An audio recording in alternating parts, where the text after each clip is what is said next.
Salut à tous, c'est David de Vapen Review.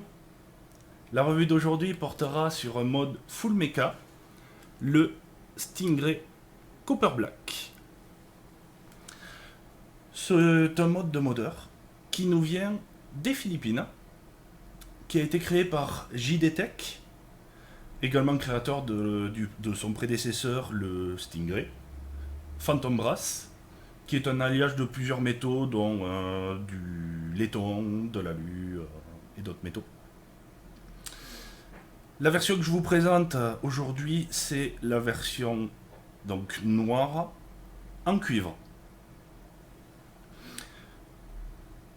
Je l'ai acheté sur le site de MyFreeSig, myfree-sig.com, pour 184,90 €. Commençons de suite par la description du mode et son packaging. Donc le mode est livré dans une housse en tissu estampillé Stingray JD Tech, possédant deux fermetures, une fermeture devant et une fermeture sur le dessus, et qui permet une fixation à la ceinture. Voilà.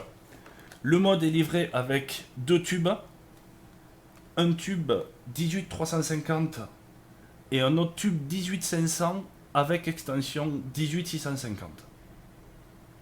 Également est fourni un drip tip noir et cuivre.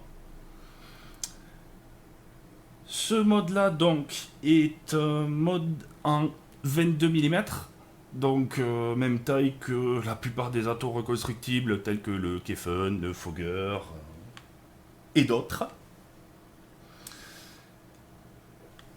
Le switch est en bas, mais on va voir tout de suite ses spécificités techniques en gros plan. A tout de suite.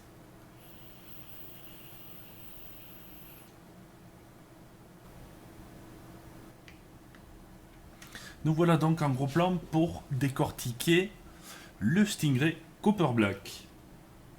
Alors commençons par le petit bonus qui arrive avec le Stingray, son drip tip. Donc un drip tip en plastique avec une bague en cuivre et en double joint. Alors ce qui se passe, c'est que moi je suis habitué à beaucoup vaper sur du Kefun. Sur du Kefun c'est horrible, ce drip tip c'est vraiment super moche. Par contre, je trouve qu'il passe super bien sur un Eagle, par exemple. Justement, sur un dripper, je trouve qu'il passe bien parce qu'il a un grand trou, donc très adapté au dripper. Voilà, ça c'était pour le petit bonus. Passons maintenant au Stingray. On va commencer par son top cap. Donc le top cap en bimatière, avec, on remarque au centre en cuivre au niveau du connecteur et le plot en métal. Au niveau de cette croix en cuivre, c'est là où se fait l'aération sur les côtés pour les atos qui possèdent un airflow par le connecteur. Donc on a une aération latérale qui communique avec le connecteur central. Ce connecteur qui n'est pas fixe, qui n'est pas monté sur vis non plus, qui coulisse juste en fait pour s'adapter parfaitement à un ato et qui soit complètement flush. Voilà.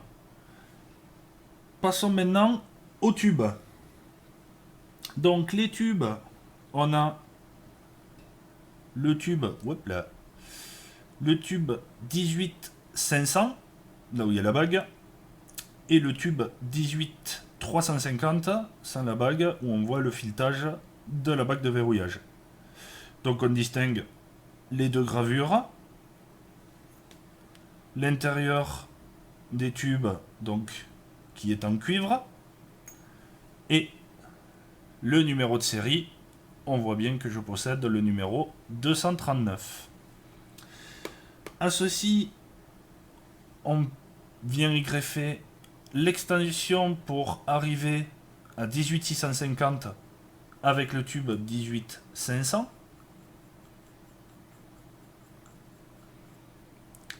Voilà.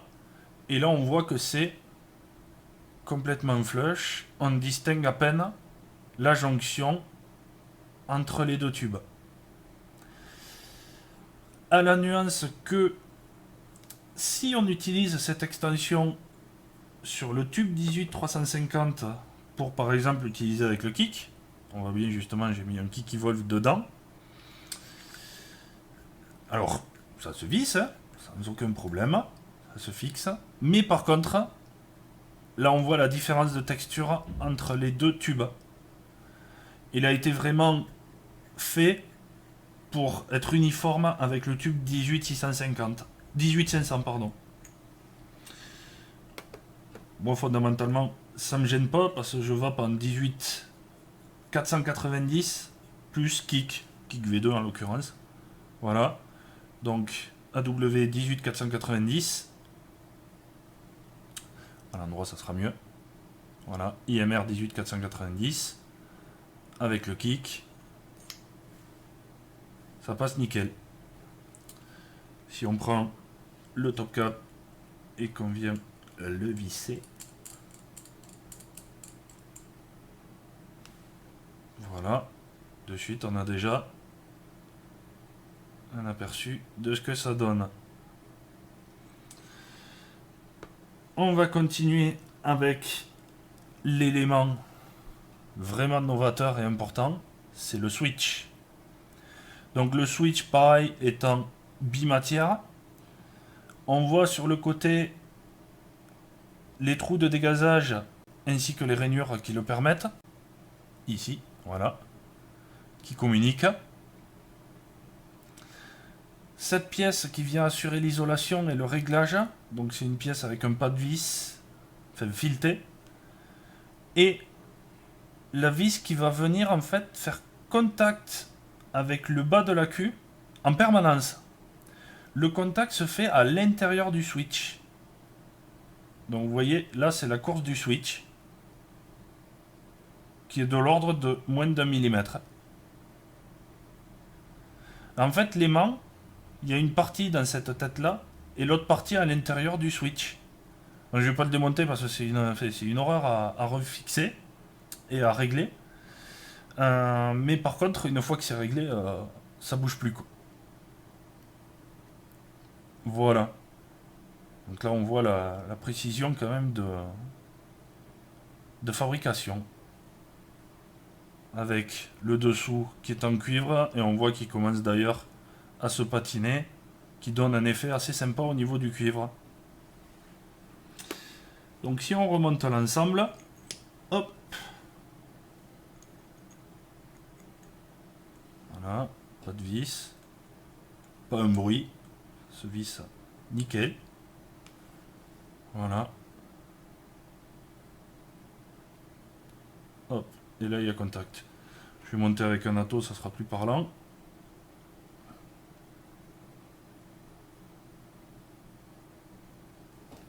Voilà.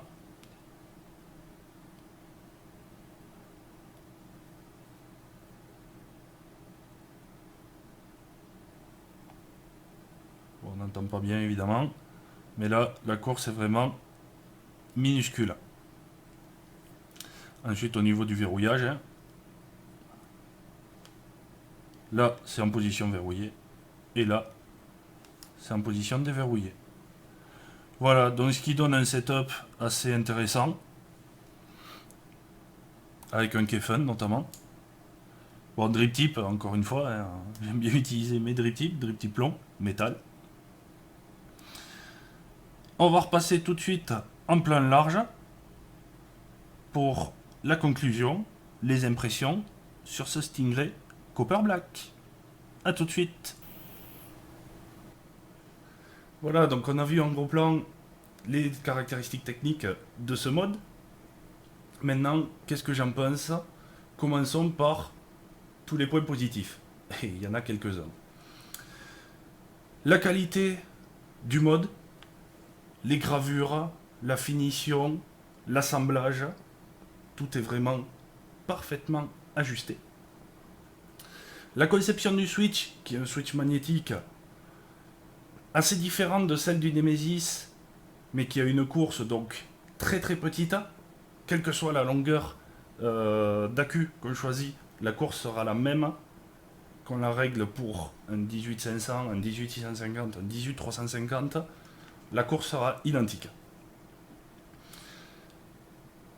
La qualité des pas de vis, pour la bague de verrouillage, pour l'assemblage des tubes, nickel. La conception du top cap au niveau de l'airflow et du pôle positif ajustable en fait sans visser ou dévisser, nickel. La texture, moi ce que j'adore c'est on n'a pas cette sensation d'attraper un glaçon. Tout le monde a ressenti ça avec un mode méca en métal. On le laisse poser quelque part pendant un moment. Quand on le reprend, il est super froid. C'est pas forcément agréable. Là, avec celui-là, on n'a pas ce problème-là. Il n'est ni froid ni chaud quand on le laisse pendant un petit moment. Donc c'est vrai que ça, c'est pas négligeable non plus comme un petit avantage pour se démarquer des autres modes. En point négatif, j'aurais bien aimé que quand on monte un kick, le gap soit un petit peu moins important au niveau de la bague de verrouillage. Bon, c'est un petit détail, hein. Quand on le monte en 18650 par exemple, sans kick, on a l'ajustement qui est vraiment au millimètre. Donc on déverrouille ou on verrouille en faisant moins d'un tour de bague de verrouillage. Ça c'est top.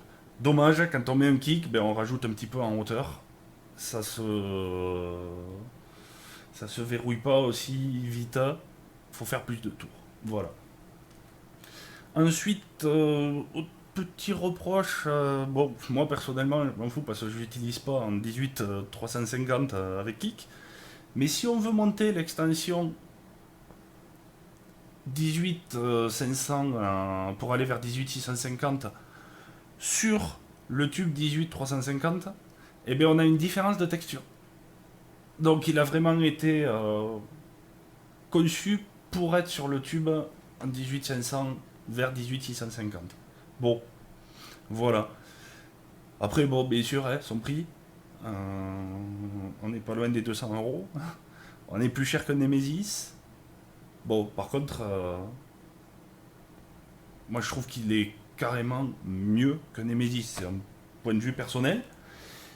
Mais moi je le préfère à un Nemesis. En gros, tous les modes méca que j'ai pu essayer pour l'instant, c'est celui-là qui arrive en première position. Voilà, donc vous l'avez bien compris, c'est un mode que j'adore, que je recommande pour ceux qui ont envie de se l'offrir, se faire plaisir, avec un mode de qualité, très bien pensé, bref, que du bonheur.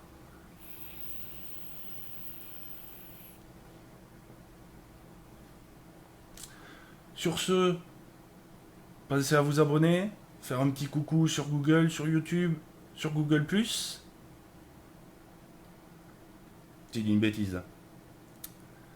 Sur Facebook, YouTube et Google+. C'est mieux. Vous retrouverez tous les liens sur vapenreview.fr. Vous pouvez bien sûr m'écrire par mail pour poser vos questions à david@vapenreview.fr.